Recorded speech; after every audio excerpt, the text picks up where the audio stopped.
All right, thank you all for joining us. We've had a little bit of a change in plans today. This is just a conversation about Greer history that we are doing live. We had planned for some more people to be here with us today. Leland's wife was going to join us, but she's had some health concerns that have just put her in some pain and discomfort. She wasn't able to make it and had a couple of other schedule conflicts. So it's going to be Leland Burch and I chatting this morning a little bit. Leland, your family goes back quite a ways in Greer, and the thing that I know the Burch name most connected with is Greer Citizen. Sure. So can you just kind of catch people up on your background, your family, and what they've done in Greer? Right. My dad was editor of the newspaper in Dalton, Georgia, and he wanted to own his own newspaper, and this one came up for sale. And Lawrence, at the same time, he thought he would buy this one because of Greer's location between Greenville and Spartanburg, in a better location. So he bought this newspaper. I was 2 years old. My brother had just been born, and we moved to Greer in 1942.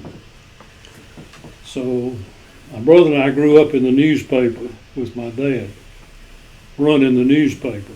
And of course, at the time, World War II was just getting underway. Just getting started, right. Right. So my earliest memory of one of them is we had a blackout drill in Greer where they cut off all the street lights. Every home had to cut off the lights. I remember my mother putting up a blanket over the windows so we could turn on the lights in the house. Mm. Well, you know, talk about a height of self-esteem that the German Luftwaffe would come over and bomb Greer and bypass New York and Washington and everything else. So well, we found some records in our archive of in that period they went door to door in Greer and made notes of how many pillows and blankets were in each house and who was trained in first aid. House by house, we have a record. We could look up your house and see how many pillows you had. Yeah, our house was right across from Memorial United Methodist Church. Okay. And so we were in the middle of things, kind of. We walked everywhere. There was a vacant cotton field beside our house, and my dad had raised chickens in the backyard. But it was a different day then. It was a different day then. And the Greer Citizen. Now this picture is their current facility. Is that right? Not anymore, but it was close. Okay. The Greer Citizen has actually moved from there. Okay. So where was this picture located? That's on Victoria. The building's still there. It's just a different use. Okay. And that's on Victoria Street. And then my dad built that building in the 1950s. But before that, the Greer Citizen was on Trade Street in the building next to where the Greer Chamber of Commerce is. Okay. And that's where it was when he bought it. Mexican restaurant? Right. And that it was had the an Greer elevator Citizen. it had a big lift in the back of the building. Anyway, okay. That's what I remember most. And then he built this building and added on to it later when we bought a new printing press. So your dad bought the Greer Citizen in 42. Right. He was editor and publisher and everything. Everything. You grew up in the newspaper business. And my brother. And your brother. Right. Eventually, you took over as editor. Right. When my father passed away in 1985, I became editor, and my brother was the business manager. He handled the business side. So he was much better at business than I would ever have been, so that was a good match. But so you spent pretty much your entire growing up years here. You moved here when you were 5? 2. So all your memories. All my memories. I only got one memory of Dalton, Georgia, and that's being in a playpen and a lizard came up. And a lizard came up? Right. But anyway, that was 2. So Yes, all my members of Greer. I've got lots of members of Greer. So I've seen a lot that happened in all Yeah. these years. I mean, that's a long time. That's 80 years sure, of members of Greer. sure. So what are the really big things that just stand out to you as kind of the peaks of what has happened in your lifetime in Greer? Well, nothing much happened in Greer that I would consider earth-shaking or super consequential until BMW came. Until they announced BMW in 1990. And the headline we put the headline in the paper, Greer will never be the same. That's what the city administrator said. And we were quoting him, and that was a headline, and that turned out to be true. Because Greer just exploded then with BMW. I mean, people started flocking here looking for jobs, and growth mushroomed. Traffic went from nothing to being horrible. Okay, but let me pull up a picture. Yes, There was a time, that's in the let's say the early 50s. There's a 54 Ford, sure. So 55 Chevrolet. Yeah. there was a period of time where every picture, and I would say even in the 40s it was this way, every photograph shows packed streets, large crowds of people. Right. So was it that 40s and 50s were a heyday for Greer, A heyday for downtown Greer. for downtown? And then, Because people came from all around to shop in Greer, especially on Saturdays. You couldn't get a parking place. I mean, we walked everywhere because it was, you were well, for one close. thing, didn't have a car. I was walking, but anyway, you couldn't have parked if you had a car. And so that's a typical scene from downtown Greer through the 40s and 50s. And then they built a shopping center. Then they built another one. And that's pulled people out of downtown Greer. And downtown Greer really went down badly. And the merchants in downtown Greer couldn't agree to do anything in a united way. Like they all wanted to close at noon on Wednesday. They didn't want to stay open past 5 o'clock in the afternoon, any afternoon. Well, the shopping centers were open on Wednesday afternoon and into the evening. Sure. And so they took all the traffic out, and you see the sign for the leader that was owned by Belk, and Belk built out at Greer Plaza, and they closed the leader, so that was a big anchor downtown. So That brought in people. a lot of buildings went empty downtown. So this is interesting because a lot of the times when I hear there was a decline in downtown, it's tied to the decline of the textile industry. Well, the textile industry declined also in the 60s and 70s.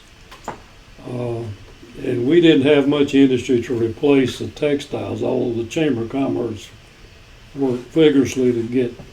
We got it was Bowers Battery Manufacturing Plant, Honeywell,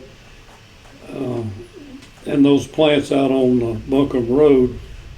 And several of those, took up a little bit of the slack, but nothing like the textile mills closing down because of competition from imports. I think one time the Victor plant here employed 3,000 people.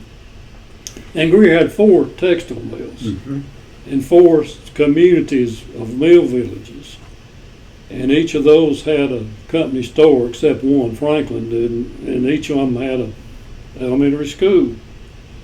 Now, I've wondered about that because it feels to me, I didn't grow up here, it feels to me looking back that Greer was kind of a fractured town. That you had the mill communities were kind of their No, own. it wasn't fractured. Okay. Everybody was together. See, the kids who went to school at Victor and Appalach and It was an elementary school at Greenville. They all came together when you got to junior high. Okay. And all the kids were together in junior high and high school. So some of the best teams, athletic teams that Greer High had was because of some of the kids who grew up in the mill villages playing especially ball. Basketball, Right. because they had their own basketball teams for kids in the mill villages. Right. And Okay. so we had some Okay. really great basketball teams and football teams, but everybody was together. I don't think there was anything much fractured about Greer. Okay, that's, I saw, you see the mill villages and you find out they had their own schools, their own churches, and I wondered if that Right. kind of segregated in the same way that Greer was a segregated community, Right. black and white, but. Well, they had black schools, Mhm. and so the whites didn't go to school and the blacks didn't go to school together, and that was. But when integration came, I think Greer had the smoothest integration of any community I know of. There were no incidents of any sort that I remember. And of course, by then I was active in the newspaper, and Right. we would have been covering those things. Well, I think one thing, my father was, he wrote the editorials for the paper back then, and he wrote something promoting integration or harmony and stuff like that, and he was trying to be an advocate for we got to move on. yeah. And the KKK burned a cross in our yard. Oh boy. That Oh, boy. was a pitiful cross. I tell you what, it wasn't even a halfway decent cross. But They were trying to send your dad a they sent a message. message, but it didn't stop him. Now, you mentioned the athletics and Yes. and that helping Greer. I ran across this picture I mentioned to you just before we went on air. Right. 1956, Greer High School won the state championship in football. Correct. And the thing that struck me looking at it, this picture isn't very clear, but it has each of the games and the scores. Yes. And the first game against Taylor's, you won 71-7. Yes. Yeah, and then every other game, 58-0, 19-0.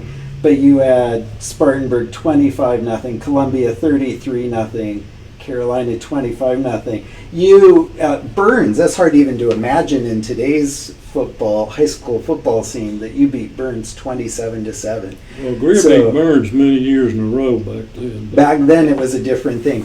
So talk to me a little bit about you. This was your class, you said. Right. 1956. Right. I was a senior that year. Okay, so tell me a I little should bit have about been in that that year. picture. I don't know why I wasn't in that picture. Well, were you I on wasn't playing football. I was a water, but one of them. I call myself a trainer. I'd wrap ankles and, I'd swab them down with mercurochrome when they got a cut, and they would scream and holler. Well, I remember one game in particular. We had a great team, had some great players. 4 or 5 of them went on to play college ball. 2 of them All-Americans, high school All-Americans. And we were playing at Union, and the head coach, Phil Clark, his daughter was in a hospital in Atlanta with a brain tumor, and he wasn't there. And at the half, Union was leading us 13-7. And the assistant coach, Eddie Freeman, he's on the far right there. He was in charge. He made this impassioned speech in the locker room about winning the game for Coach Clark. Well, Union kicked off the second half, and Murray Hall, number 29 there in the middle, who probably the best football player ever played at Greer High, took the kickoff and ran it back for a touchdown. We went on and beat them 28-13.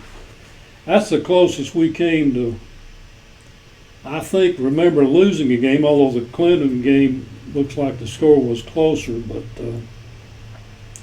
I don't ever remember the team being in trouble in a game or having, went down and beat North Charleston. That was on the road in Charleston. Nobody thought we'd we could possibly beat Charleston. North Charleston. That was a whole lot bigger school. Yeah. Now you mentioned number 29. What was his name? Murray again? Hall. Said maybe he was the best player. The Best Probably player ever the- played football at Greer. at Greer. As far as he was a running back and okay. punter. And The he one was he was a big guy and fast. Okay. He was really a special player. Okay. And we had David Boozer, who was a lineman who went to play Georgia Tech. He's number 44 there. All right. I don't know the eras, but one of the names I see frequently is Steve Greer, who went on to They play at followed Georgia. along, right? They were in the early 60s. Okay. They played maybe 63, 64. Steve Greer and Steve Woodward. That's when Greer had another really outstanding team. And Steve Woodward was a running back, and he had the longest touchdown in Georgia history, I believe, for a long time. He ran a ball kickoff back from the end zone. You can't have a longer touchdown than Can't 100 get longer yards. than that. That's right. That's right. When you were growing up as a kid, I'm thinking about other things you did. Something you know that people watching don't know is you're seated in a room that we are in the middle of renovating to become an exhibit about theaters and entertainment in Greer.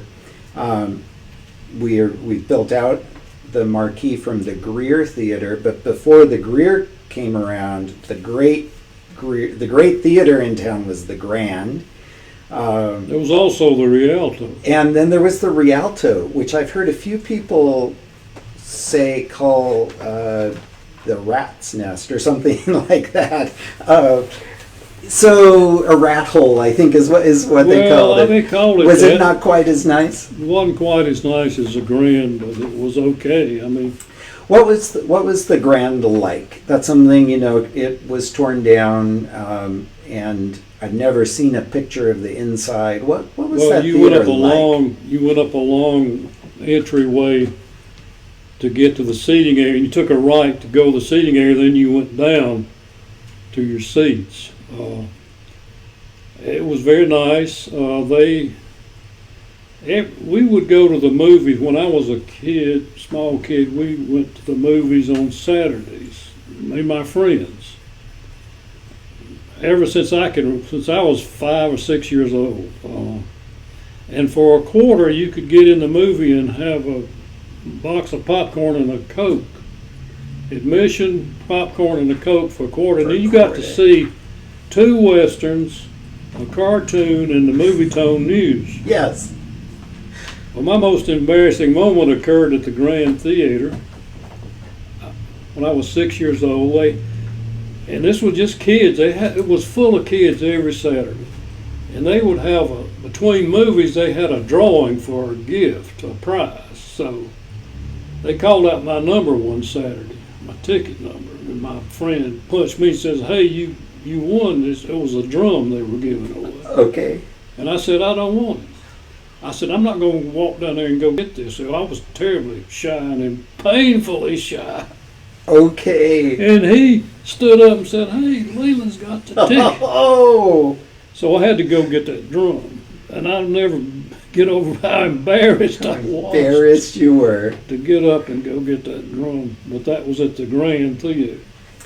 I've been tracking down the history. There was, in 1920, Greer had at least 4 different theaters, but really the Grand became the main centerpiece in town, and it had Ponder's Ice Cream right next to it. Right, Ponders. So it just makes sense. People would go to a movie and then go get ice cream next door. Well, you could. We did. Ponders had a wonderful concoction called an orange ice that we loved to get there. But they had wonderful ice cream too. And so right up the street was McCleskey Todd Drugstore. Yes. And they had a fountain. And that's where all the teens like to hang out. Okay. They'd spill out from the fountain and stand on the curb out there. And the sidewalk was elevated from the street. They would stand up there and wave to people coming by. And that was kind of a teen hangout. But McCleskey Todd, okay. McCleskey Todd has moved from there. Yeah, but it was the soda fountain that The soda was fountain. the center point for Yeah. the teens. Now it was, if I remember correctly, 1949 that the Greer Theater opened up. Yes.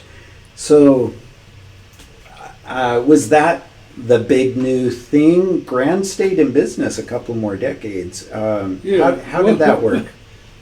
Well, with no TV back then, the thing to do was to go to the movies. So, especially during the summer, if you wanted to cool off, you went to the movie, or if you had a way or a car, you could go to the drive-in. So a lot of movies were going. So there wasn't. I don't think either one of them was hurting for competition. Although the Rouseville closed shortly after the new Greer Theater opened. Okay. So then we had two downtown, we had two drive-ins. Yes.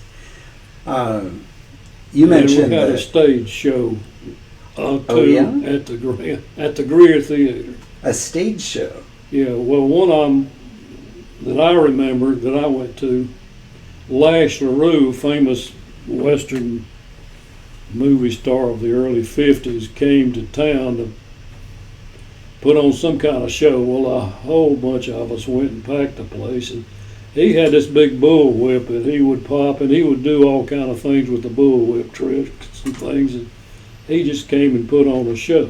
Oh, wow. So we went to see Lash LaRue. So that was a big deal. Because we didn't, back in those early days, we didn't travel we didn't go to Greenville or Spartanburg. Going to Greenville was a big deal, and some people went to Greenville or Spartanburg on the train. And whenever we went out of town, sometimes we went on the train, because the train was a big thing, big source of transportation and travel. But I had to go to Greenville to buy special shoes when I was growing up, but that's the only time we went to Greenville. You mentioned that people came to Greer. So they came Greenville, from all up in the Blue Ridge area. Yeah, okay. And south of Greer, they would come into Greer to do their shopping. They wouldn't go to Greenville, Spartanburg. Oh, that's interesting. Yeah, well, it was just too far. Too far. And the roads weren't that great. Just a two-lane road to Greenville and Spartanburg. And I remember when they made it Wade Hampton 4 lanes, and then they called it the Super Highway. It was the only 4-lane road around that anybody ever seen. You mentioned that one of the reasons the theaters were attractive was because it was cool. Those were air-conditioned Right, they had buildings. air conditioning. Nobody had air conditioning. Right. That brings up something that there is a Facebook group about remembering Greer in the past, and something that has come up over and over again is going swimming. Yes. And so I went looking and found, from the very beginning of the town, people would go down to Chick Springs to swim. But then in, let's see, what was it? I've got this picture here. Yes. Was it Tooley's? Suttles. Suttles, yes. Suttles pool. Wade Hampton. On Wade Hampton, and that was a popular swimming place. It sure was. And then Peach City came along, and you can just tell the size of that pool is bigger. Well, that's Suttles. Oh, that's Suttles also. That's it. Yeah. Okay, that is Suttles. Mm-hmm. Okay, I was turned around. So Greer, I'm getting in my mind this picture of what life was like for a kid growing up in that era. There's a lot of people who remember this. A lot of people who remember going to the movies. What were the other key things that were a part of a childhood in Greer during your time? Well, I listened to the radio a lot. I had favorite radio programs, but I guess playing outdoors, I mean, we were outside playing some kind of ball all the time, my friends, either baseball or football, or doing something outdoors. Well, you said you didn't have a television. No TV. So outdoors was where it was, right. Out with your friends. We had friends. We got together, different groups of us, and we'd walk to somebody's house and we'd go and we'd have a baseball game. Sure, sure. Yeah. Or we'd have a football game, even 3-on-3 or 4, however many showed up, and Yeah. then You mentioned you had your favorite radio programs. I grew up listening to some of those classic old radio shows and things. But at some point, your family got involved in a radio station here in Right. Greer. What's the story there? well, my dad started the radio station in Greer in about I want to say 1949, or maybe it's 48. It was in the late 40s,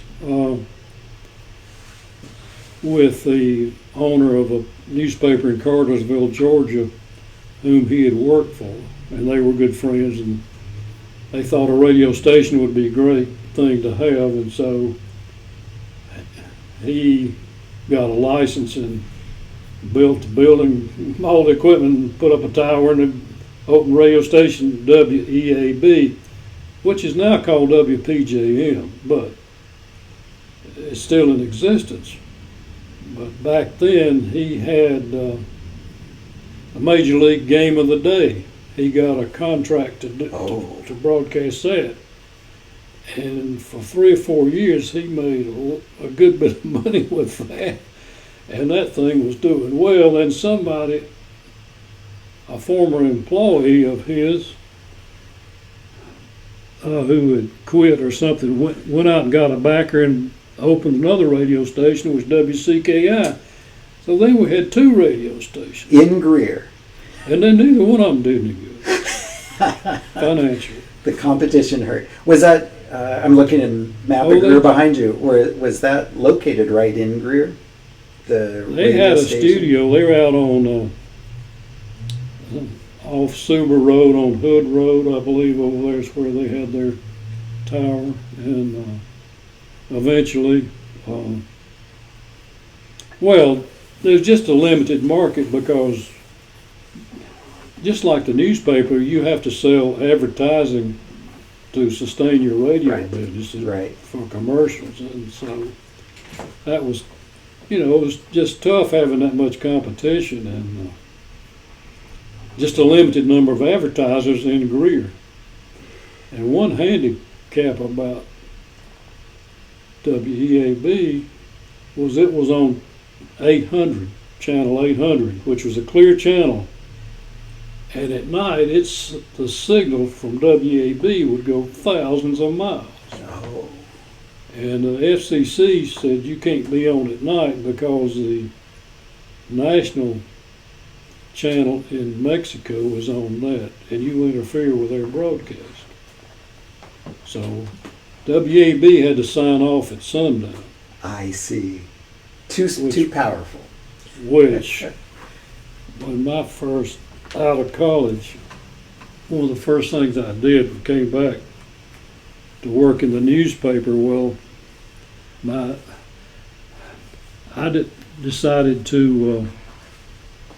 we decided to broadcast the Greer High football games, but to broadcast a game it had to be tape recorded and played back the next day, which wasn't too great of a thing as it turned out. But anyway, I broadcast the Greer High football games. I was an announcer for 2 or 3 years, 3 years maybe.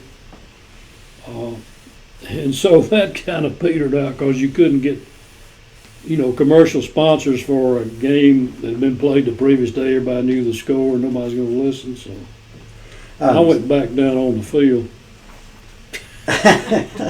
I've been on the field a long time.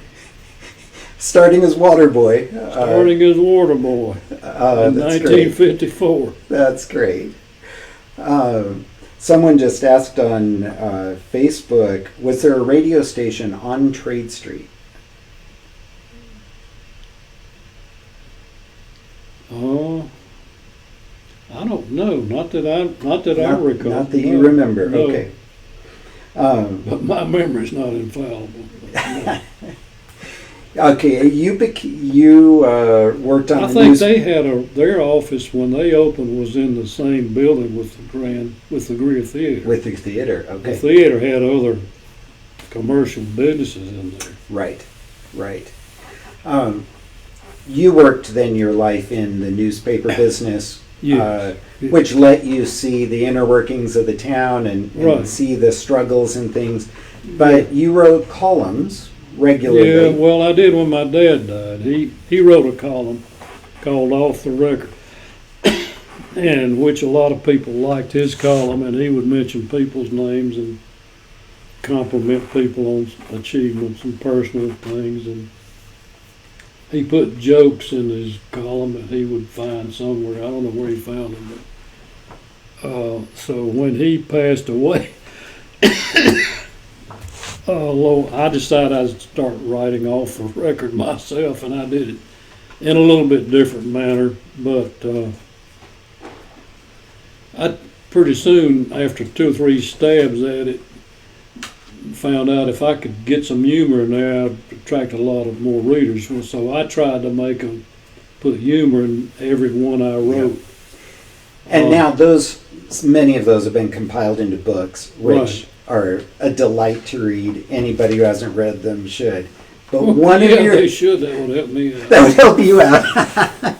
But one of your books is titled Greer, Center of the Universe. That's the first one. The first one, Center of the Universe. Oh, that's right. Tell me about what is it about Greer that puts it in such a premium spot? What makes you say that? Well, why wouldn't I say that? It's the center of my universe. Sure, sure. Well, that's not an original thought with me either. Dr. Wilson Nelson, who was pastor of First Baptist Church, called Greer the center of the universe, and I said that's a wonderful thought. I'm going to adopt that. So I called it the center of the universe, and Bullock's Barbershop is the center of the universe. Well, that's where a lot of stories originated. Thank you. That were in my columns. Right, right. You mentioned that Greer was kind of a sleepy town. Not a lot happened. Well, not a lot happened. I don't know if it was terribly sleepy, but. So where are your memories then? You mentioned from a city perspective, BMW moving was a huge thing. But from a personal perspective, where are your memories of growing up in Greer? Well, I had, looking back, I had a wonderful childhood and happy days in high school, even happier days in college. But I was with a wonderful group of kids in high school and a wonderful football team, which really put Greer on the map. So when Greer won the state football championship, that was a big deal. Yeah. And then you could go somewhere and say, I'm from Greer. Oh, yeah, I know about Greer, I know about the football team. Before then, you don't know if you'd say you were from Greer. You might say you were from Greenville, just so somebody knew kind of where you were from. But when I went to college, everybody knew about Greer. I went to Wofford. Everybody knew about Greer. And so, just a lot of hometown pride that I had. Sure. Where did you meet your wife? At Greer High School. Okay. Of course. Of course. Oh, yeah. Well, but I wondered if it could have been Wofford, but no. I met her at Greer High School. She made her mark on the city in education. Oh, yes. And you said she made a better mark than I did. You said we need to have a conversation with her. Absolutely, you need to talk to her because in 20 years on the Greenville County School Board, she did so much for education and so much for Greer. She was responsible entirely for getting Greer High School, the new Greer High School, the new Greer Middle School, and Riverside Middle School, and a new Woodland School building. So she was able to get all that done, and it was one heck of a battle. But anyway, she donated some pictures to the museum that she used to demonstrate the situation the schools in Greer were in. And they were Yes. pictures like a teacher's desk with a bucket full of water beside it, and Right. water pouring in the ceiling, and pictures like that. So the schools, Greer was proud of its schools at one point, Well, but yeah, well, they had declined that far apparently. see, we need to go back, that's another thing.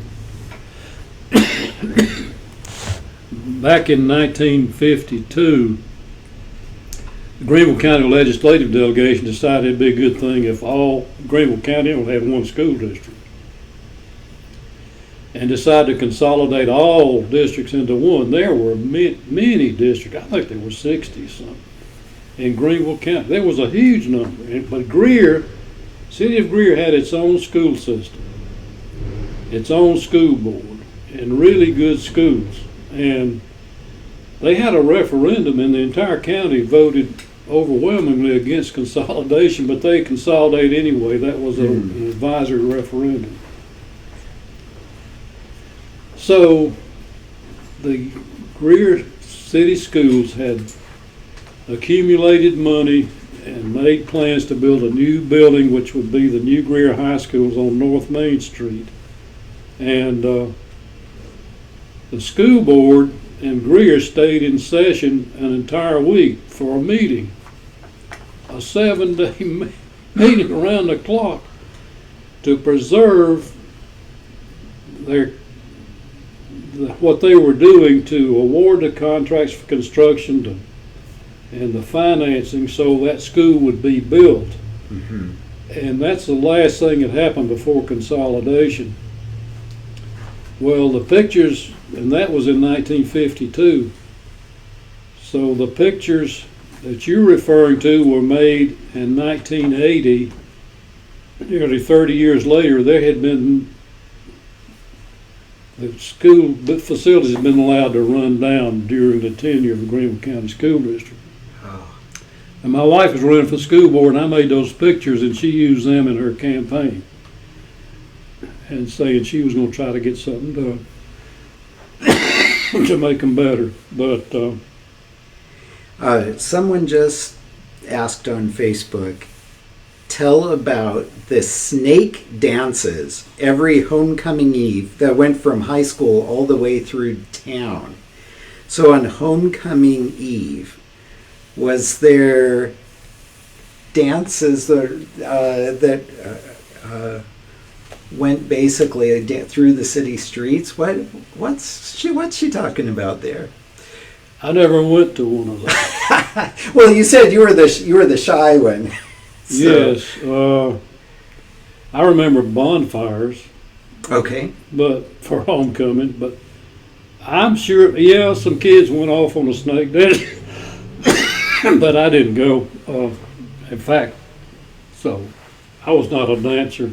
But anyway. So what that means is that the person who asked that question needs to come, and we need to have a conversation about. That'd be fine to talk about their that. memories. Yeah, I vaguely remember that they were, of the times they said we're going to have a snake dance and go downtown, you know. But that's just something I just didn't do. You just didn't participate in that part of it. When we asked if you'd be willing to just come talk about Greer and some of its history, I'm guessing your brain started churning. What were some of the I wrote things, pages and pages of notes, and what were the kinds of things that came to your mind just well, when we asked the being question? in the newspaper, I just, I'd go to city council meetings of the Board of Commissioner of Public Works, and things that were happening, and so I would sit there and listen and take notes, and so I had to know what was going on to report in the newspaper. And one thing came up to uppermost in my mind is that Greer was fortunate at different times to have really great leadership in some of these areas of people who were really foresighted. And I'll raise the Commission of Public Works as one when they built a reservoir, Lake Cunningham, and then they built a second reservoir, Lake Robinson, which provides our water today. And this was they built Lake Robinson back in the 1980s, and Cunningham maybe in the 60s, but I'm not sure about the dates anymore. But because we had that water supply was one reason we could accommodate BMW manufacturing here. That's where they get their water. Okay.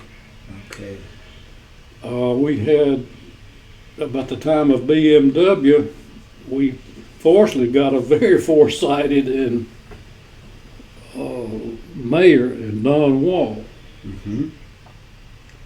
who was a very strong-willed person, but he saw Greer was kind of dying on the vine because the city had not expanded its borders in decades, and the tax base was the same, and that couldn't go on. Greer had to grow, and the tax base had to grow, and he set out on a plan to annex, and he started in incentivizing people to come in the city and one thing, and just selling it. And it's really difficult to annex in South Carolina because you got to get 3/4 of the property owners in an area to sign a petition and then they can bring on in the 1/4 who didn't. He kept bringing in those 1/4. Well, when they announced BMW was coming to Greer, he had a plan. He went out and annexed all the property for BMW. You may or may not have heard this, but so that infuriated the governor, Carroll Campbell, who had worked so hard to get BMW to South Carolina. Yep. And he promised them they'd never have another layer of taxes on them. Well, they were sitting there looking at a city tax now. And so they were going to go to Campbell was going to take Greer to the Supreme Court, which we probably would have lost. I mean, it's a political thing. And Vern Smith, the senator, got involved and got a compromise by which, if Greer agreed to drop the annexation plan for BMW, they would build Highway 80, now known as the Vern Smith Parkway. Yes. Well, the thing that parkway does is it provides opened up a lot of new land for development, commercial sites and all, which will eventually, and it's not filled in by any means, but right. That will benefit Greer. It will benefit for Greer decades to come. Decades to come. Right. And so then there were opportunities for a lot of new subdivisions, and the Commission of Public Works really worked with the city and they would provide sewer to these subdivisions they would annex. So Greer kept growing, and then we got a special bill in the legislature that Louis Vaughn introduced, was the leapfrog bill. It allowed Greer to leapfrog the Greenville-Spartanburg Airport, which is another governmental entity to its own, and annexed beyond there. And so Greer got down beyond 85, down to Abner Creek. And then they're up north of Greer, up past Lake Robinson. So Greer has the largest land mass, larger than Greenville or Spartanburg. Much larger land mass. And who knows, I think Greer and Spartanburg City are about the same size population-wise now. They're close. You mentioned the airport. Are you connected with Yes. the airport? What's that about? What's that about? I'm on the airport commission. I'm one of 3 commissioners from Greenville County on the airport. Okay. And my dad was on the airport commission. He came on a few years, maybe 10 years. The airport commission was started about 1960, and John Rattery was on there representing Greer, and then he decided he got off. My dad decided he wanted to be on it. He got appointed, then he died. in 1985. So Senator Smith came to me and said, well, would you like to be on the airport commission? I said, yeah, I think that would be fun. So they appointed me to the airport commission. So I followed my father's footsteps on the commission. Okay. So I've been on the airport commission since late 1985. Wow. And you're actually involved on a national level. Yeah, well, I was on, a member of, the airport's a member of Airports Council International, and that's ACI. And ACI has a commissioners division, they call it the Commissioners Committee. And ACI includes airport executives and key airport employees, plus commissioners, plus other people from all over the U.S. and Canada. So I've been on the Commissioners Committee. Well, I served as chairman of that committee. Okay. And we had a commissioners conference in Greenville, and I got up a tour for them, to tour the BMW plant, show off what we have. So with the airport, which is such a significant component, BMW, the inland port,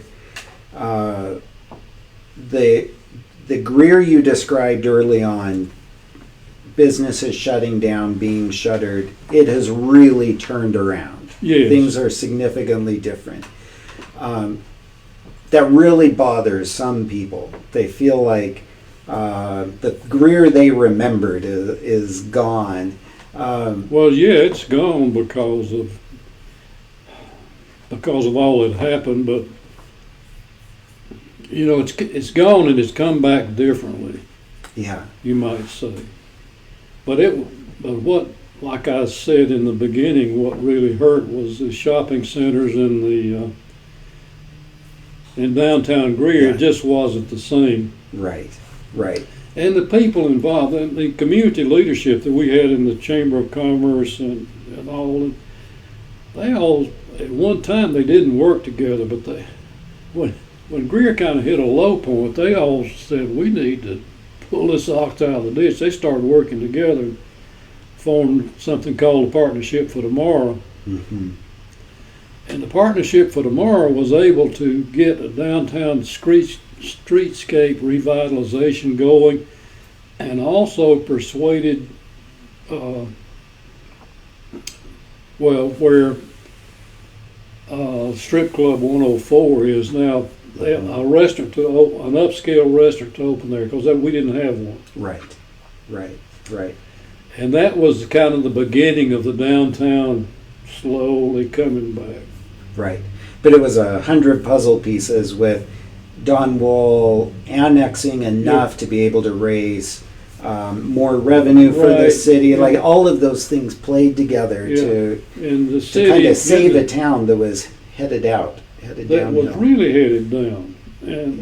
But it's amazing as you look around at all the parks and playgrounds that Greer has. Mm-hmm. All of that is due to the revenue from annexations. Right. And we got Kids Planet, which BMW helped to build. That's a unique thing. They just rebuilt it. Sure. Right. Beautiful park.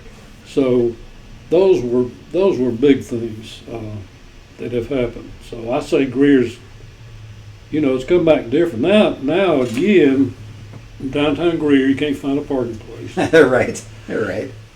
And a lot of commerce, a lot of businesses seem to be prospering, new restaurants. We got a wonderful new city hall and a hugely expanded city park. That city park Yes. was pretty small originally. And I just know coming through town, like last Tuesday night, I think they had a farmer's market or something. I'm looking over there, it's after 6 o'clock. There were tons of people still there, Yes. and all those tents, and they were walking around having a good time. And so all of that is now what we've got. that we didn't have before. So It's exciting and thrilling to be part of a city that is yeah, not being shuttered and boarded up, but that is thriving. because it was really tough to be part of a city that was going down. Right, right. Is there in that old Greer, is there something you really miss that you wish would have made it? I just thrived on all the excitement of everything happening. Yeah. You're a newspaper man. You Yeah. love the news. Right. I love to know what's going on. I love to be the first one to come out with a headline of this is going to happen or that's being planned. When I sat and saw these things happening, now, I'll tell you some really wonderful things, I think, were when they established Greer Community Ministries Yeah. to deliver Meals on Wheels. I was there when they were planning that and wrote about it. I was there when they established a soup kitchen. And there was a lot of opposition. Nobody wanted to do anything, have anything to do with it. But it's been a wonderful thing. Mm-hmm.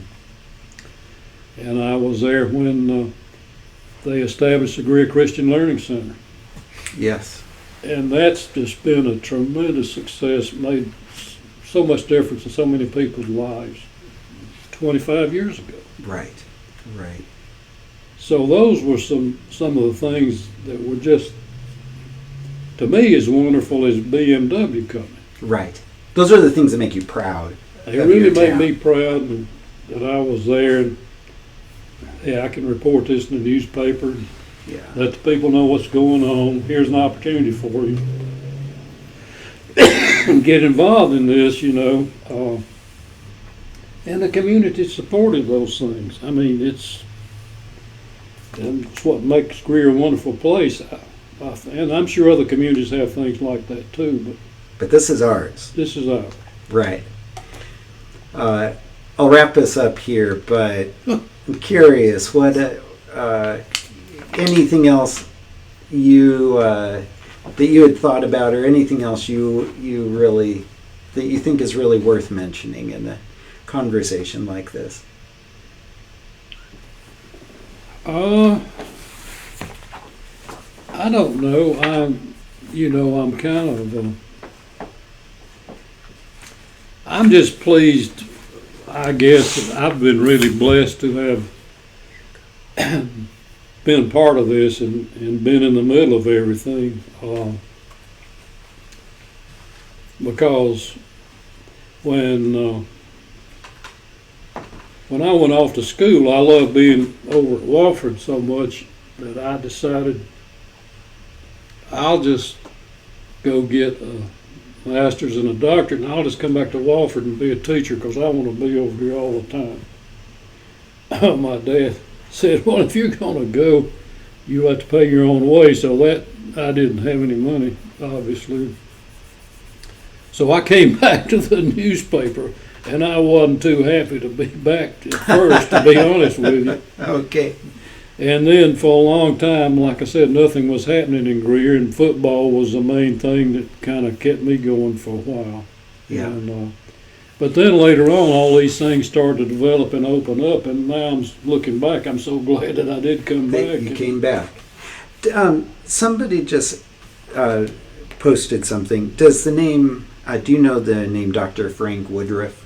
Oh yes, we lived in his house. You lived in his house. So, Well, house that he owned. okay, so what I know is he started Allen Bennett Hospital in No. the 50s and then built the doctor's clinic. What? He was one of the doctors. Okay, He and Dr. Lewis Davis. okay. And you may have some of Dr. Davis's I think we do, right. things in here. Yes. But And we have a video actually from the opening of the doctor's clinic, and it's kind of funny to see everyone dressed to the nines. I mean, it was Yeah. like Easter Sunday. They were well, it was Dr. Woodruff, Dr. Lewis Davis, and Dr. Warren Snoddy. okay. There was someone else commented here something. just that, well, one person commented, you mentioned the leader in town. Someone said they just really loved shopping at Elsie Fleming's and Alta Cunningham's. Those were absolutely classic those were two Greer wonderful stores. women's stores. But my mother would shop at the Leader, and my brother and I were 4 or 5 years old. Take us down there, and we hated to go in there. And she would. They had thousands of patterns for dresses. Thousands of bolts of cloth. So you'd go in there and get a pattern, and then you'd buy the cloth, and she'd come home and make a dress. And make a dress, just like that. But dragging us, kicking and screaming. I just received, there's a historian that works down in Greenville named John Nolan, and he just sent me 6 gorgeous, high-quality photographs of the inside of Alta Cunningham's store. Just beautiful. Oh, we pictures. go in there all the time. Yeah. That was quite a place, fancy place. It was a gorgeous store. And Miss Alta, she would go to New York on buying trips and bring back all this stuff, especially these hats these women would buy. Right. My mother loved that place. Someone else here mentioned her mother worked for your parents. Her name was Idell Dodd. Do you remember the Idell Dodd? Let's put you on the spot here. No, I remember if Idell. I don't remember the first. Maybe vaguely. Wouldn't be Ida May, would it? I don't know. We'll find out. We'll find out. Through the years, you would have had you've had a number of people working with the newspaper. Yes. Working with you there. So. Yeah. Well. Yeah. Right. Well, Leland, thank you for taking the time. I'm sorry your wife couldn't make it. I'd love to get her back and get some of her memories and things from her time. Yeah, well, she could really give you a good, and I wish you would, because we really need to record her memories from being on the school board. Yes. We do have a History and Donuts recording of her talking through some of those things. Yes. So that's available if people want to see that. Mhm. But we'll get her back, and we'll get some other people through the next few months. We'll talk through. So thank you for coming. It's been wonderful having a conversation with you today.